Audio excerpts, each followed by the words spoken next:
Lopez wants it away. And it's hit deep to left center. Andrew Jones on the run. This one has a chance. Home run!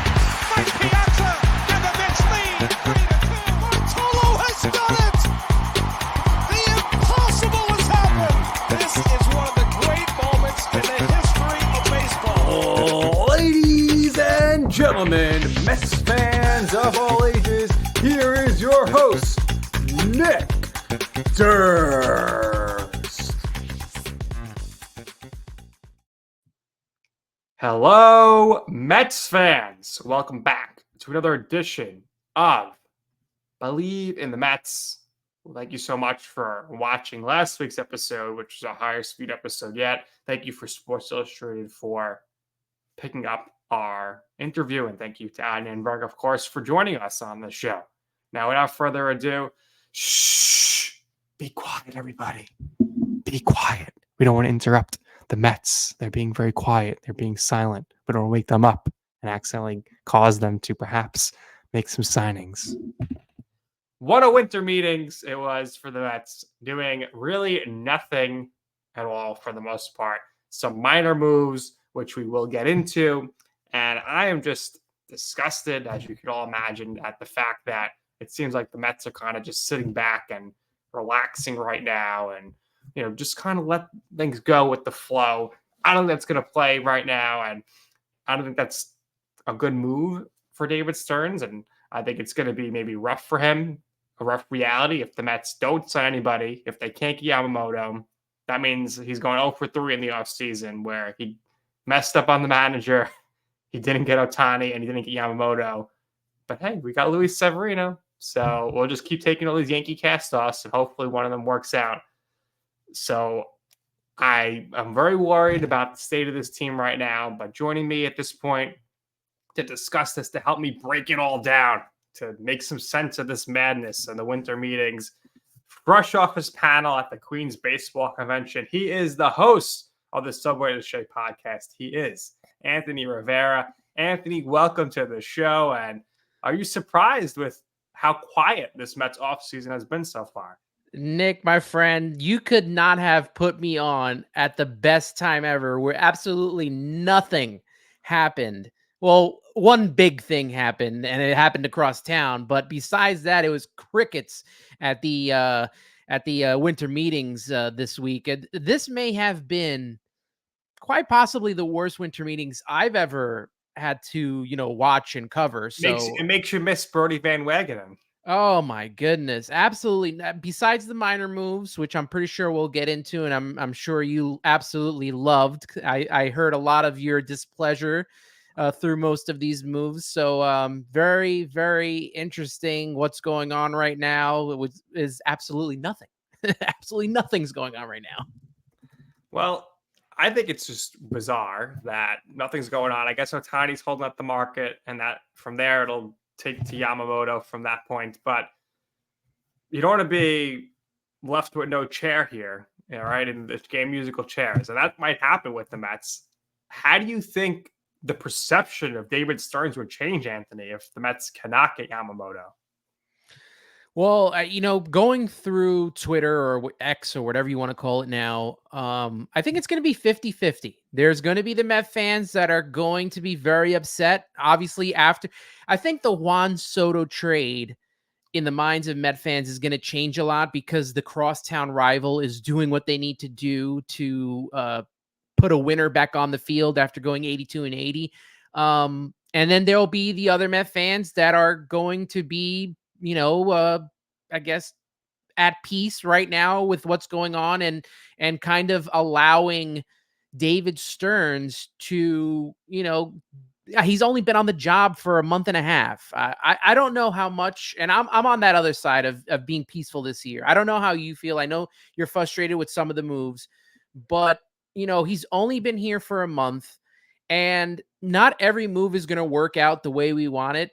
And there's really only one move, right? We're all in agreement that there's one move that the Mets need to make right now, and that is bringing in Yoshinobu Yamamoto. And if that doesn't happen, how do the Mets change course? Because they're not going to bring in Ohtani.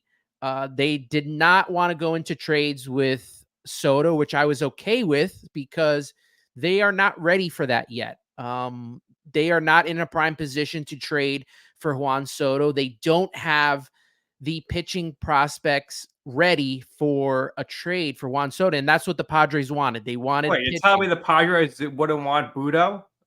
With the top prospect Budo, who There they you couldn't go. trade Budo in 2022 to get some bullpen help?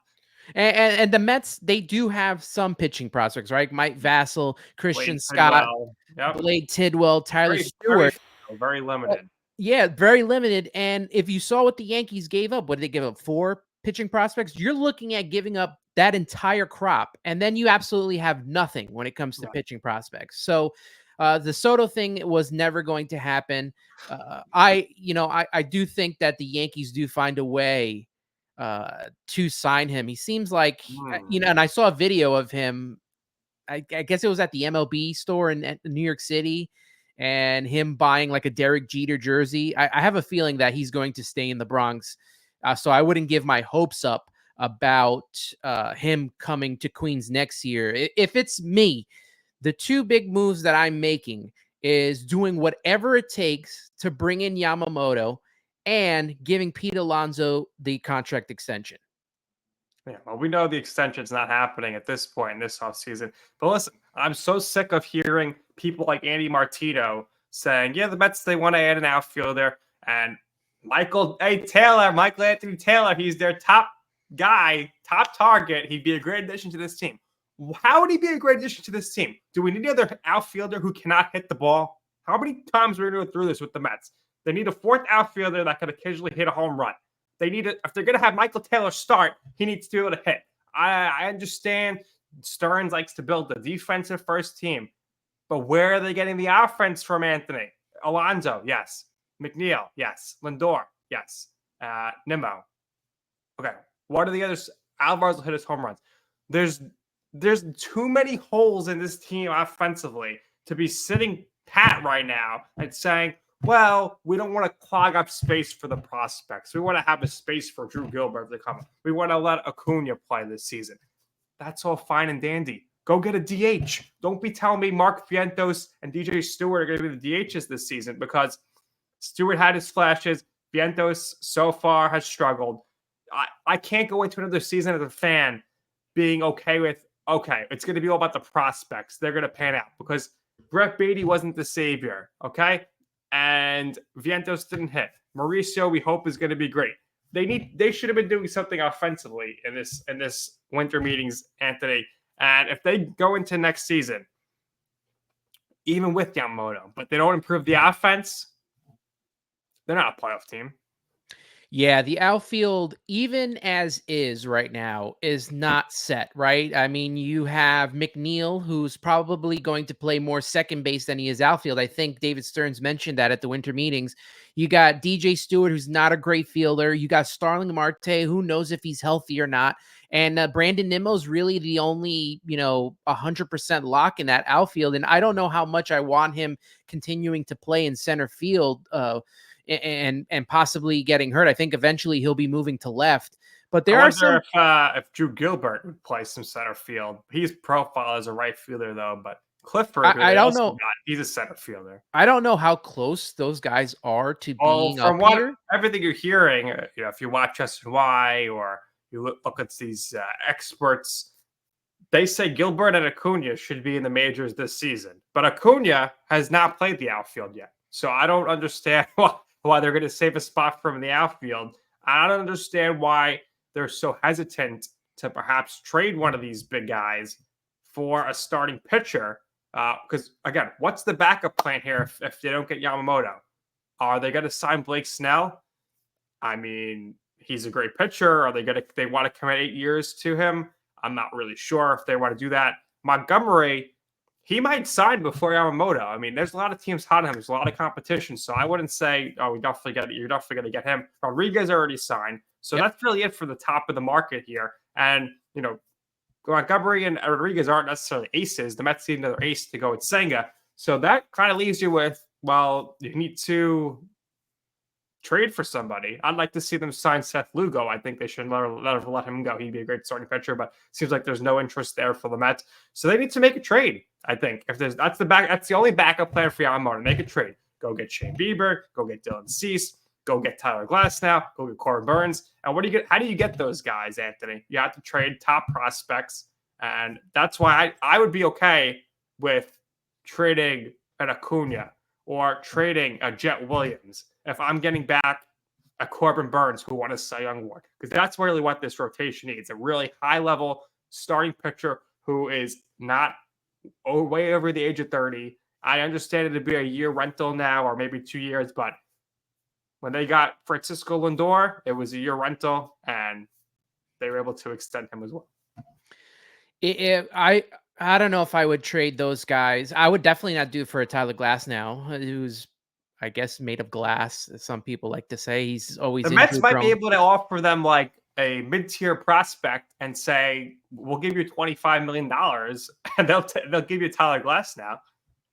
I prefer Corbin Burns, like you said. I'm even starting to come to senses with a possible return of Seth Lugo. Originally, I was not a fan of it, but if you're going to have him be a starter, I'm fine with it. I talked to Joe DeMayo last year. Yeah, I talked to Joe DeMayo on X, and he says if they don't get Yamamoto, that they should not get deep into these deals with a Blake Snell and a Jordan Montgomery, that they should go short term, Seth Lugo, Flaherty. I'm trying to think of who the other pitcher was. Giolito, and just kind of piece the rotation instead of giving a lot of money to a guy that, is really not an ace. Like you're going all in on Yamamoto because he's 25, he's an ace, and he's going to anchor this rotation for we're probably talking about 5 or 6 years, but you're not doing that for Snell, even though he won the Cy Young. You're not doing that for Jordan Montgomery. And as we saw, Eduardo Rodriguez, who was a guy that I wanted, I thought he got a great contract, 4 years, 80 mil. I thought that the Mets could have done something like that for sure. I don't know. Though, Anthony, like they told Max Scherzer, they're not really looking to win a World Series in 2024. So that's why they're not going to sign a Blake Snell or Rodriguez.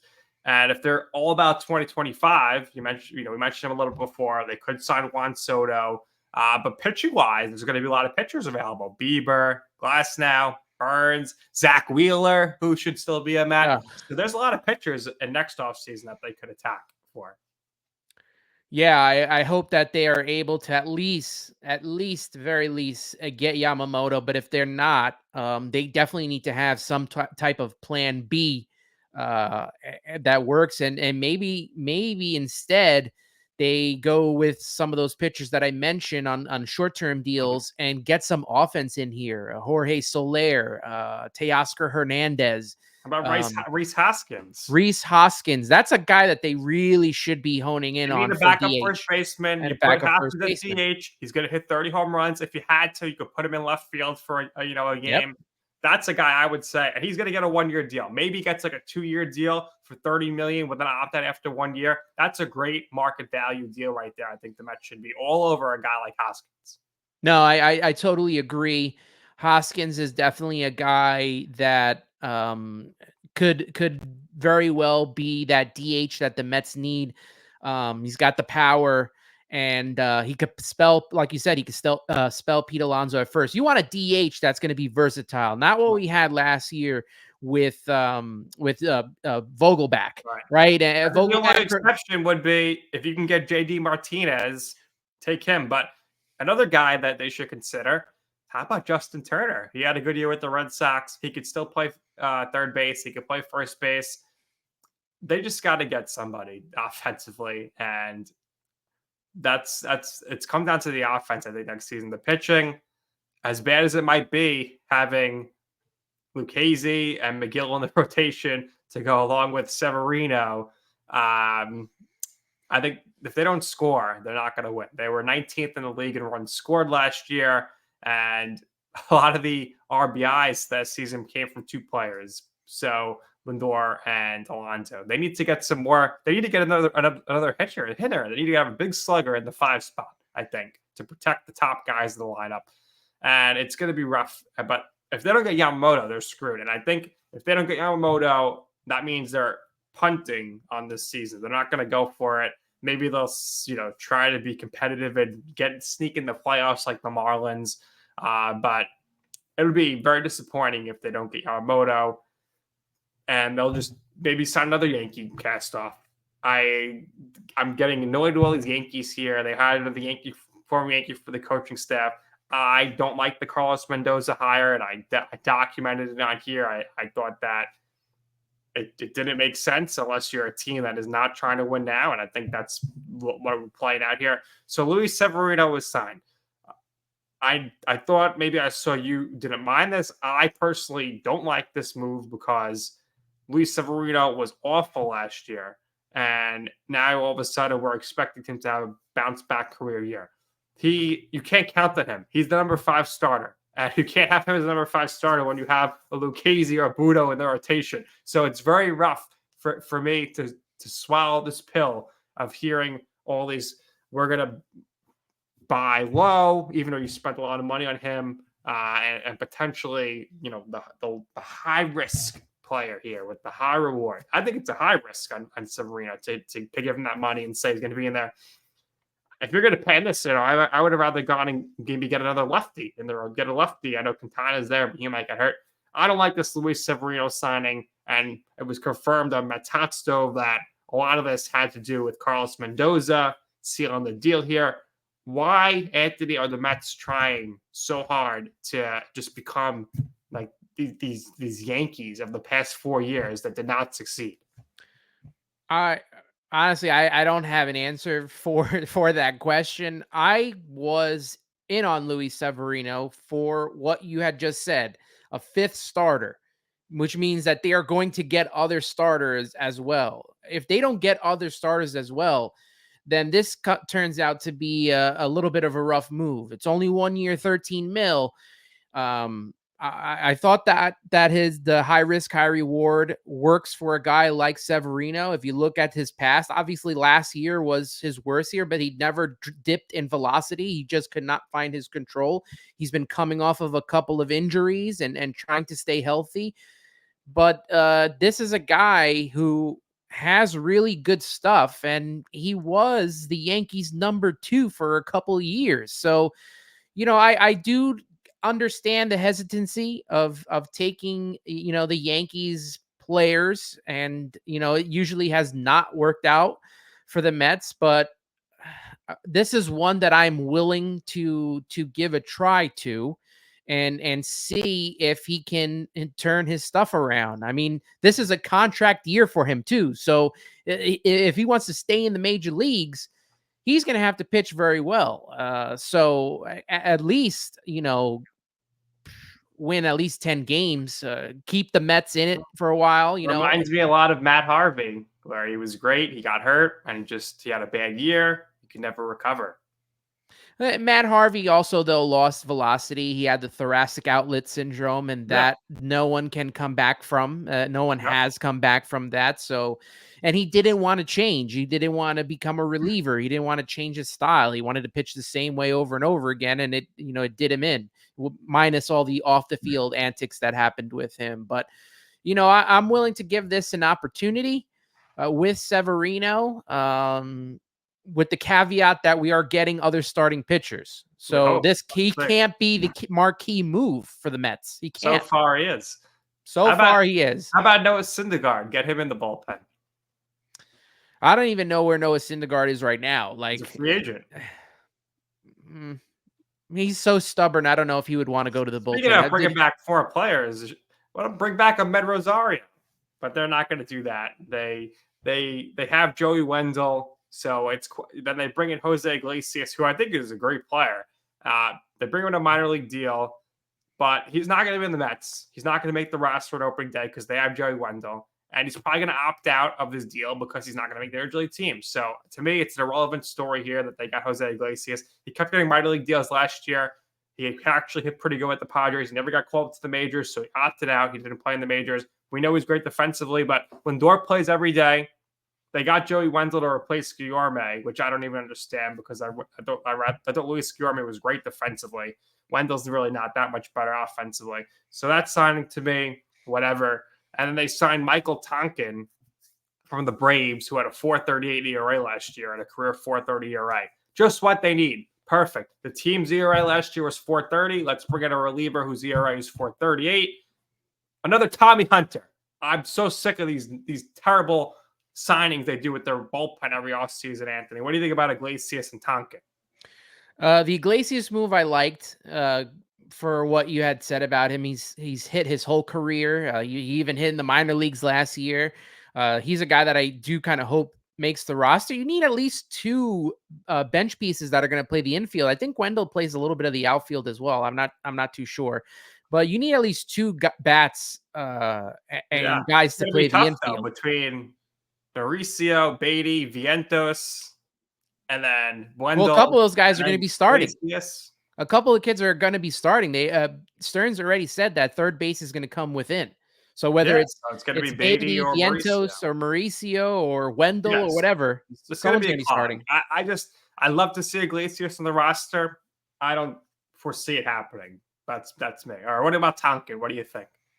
Well, Stearns has been known in Milwaukee to find these guys for the bullpen and these reclamation projects, which did not work, as we saw for Billy Epler. Hopefully this is different, and hopefully this is different and he's a better evaluator. That's honestly, that's all I can say on it, because I don't know too much about a lot of these pitchers. Andre Scrub, what is it? Crick is the other one, or Click.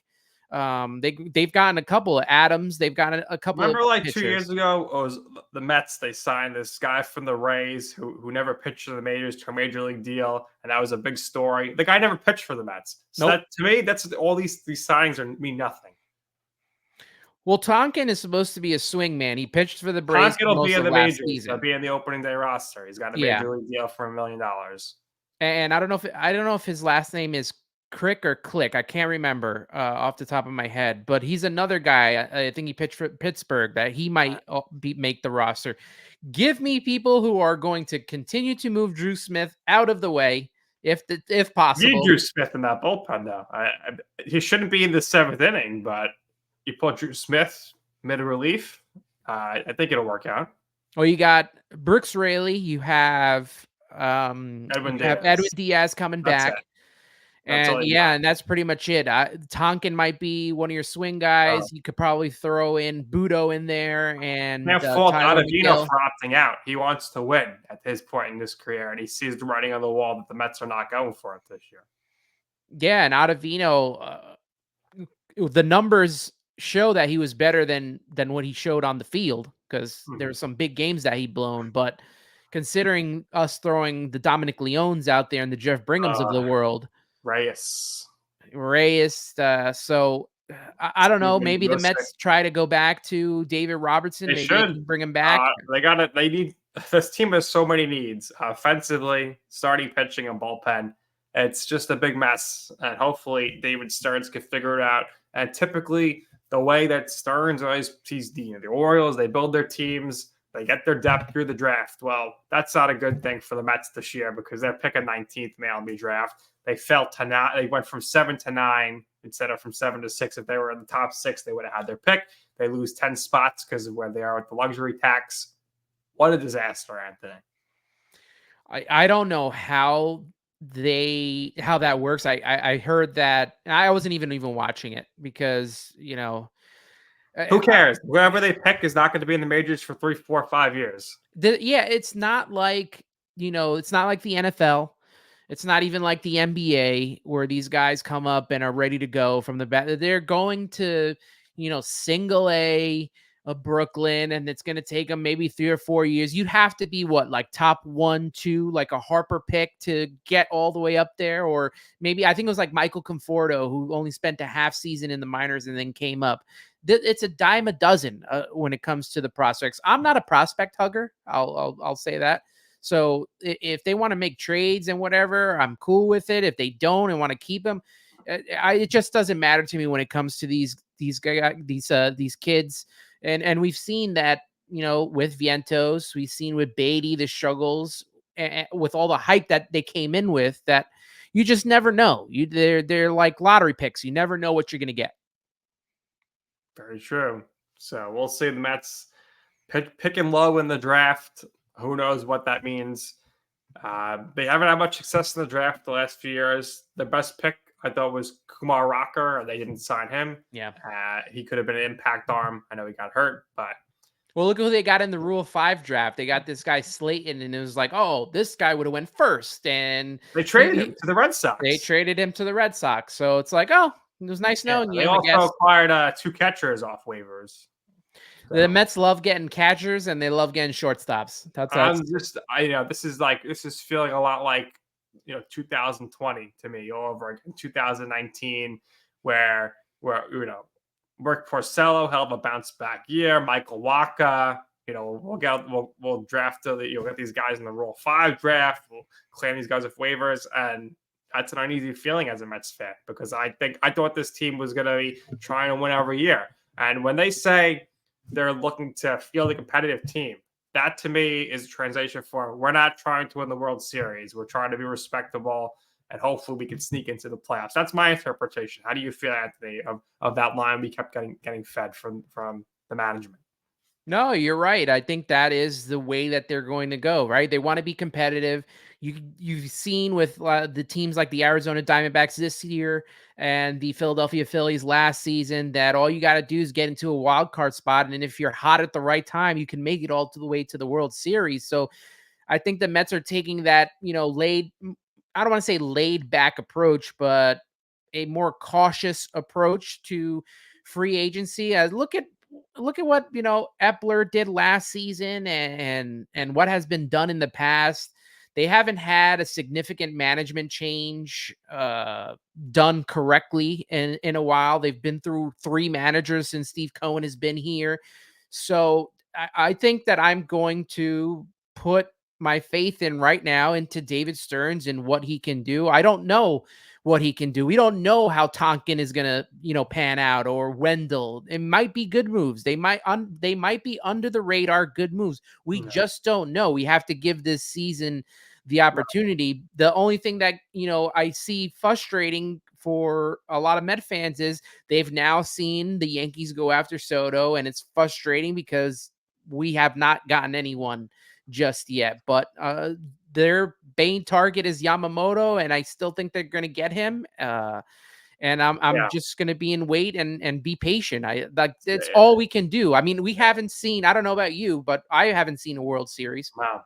Right. So I mean, listen, it's feeling a lot right now. It's just feeling like a typical Sandy Alderson off season, which never really amounted to too much. And I think if the Mets don't get Yamamoto, Stearns is going to have a problem here as far as the Mets fans trusting him. And the Mets, they put up the story that they saw Yamamoto in Japan. Here's my interpretation, Anthony, on that. They're putting that out there because they know they're not getting him. So they want everyone to know they tried. They did all they could to get there. I think Yamamoto is going to sign elsewhere.